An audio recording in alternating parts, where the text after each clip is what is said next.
Hello বন্ধুরা, তোমাদের সবাইকে হোলি দহন বা ন্যাড়াপোড়া উপলক্ষে শুভকামনা আর আগাম উইকে হ্যাপি হোলি সবাইকে।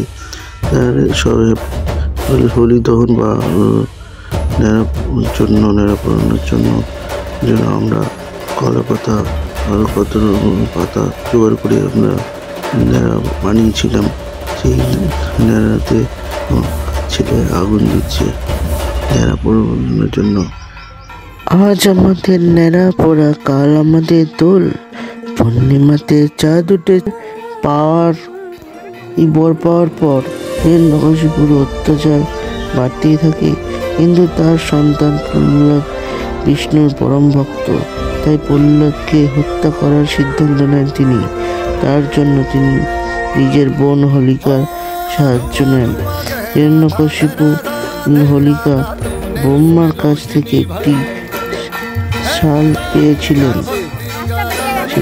এই শাল তাকে সব সময় রক্ষা করে বলে জানিয়েছিলেন ব্রহ্মা। হোলিকা বলেন তিনি প্রহ্লাদকে নিয়ে আগুনের মধ্যে বসবেন।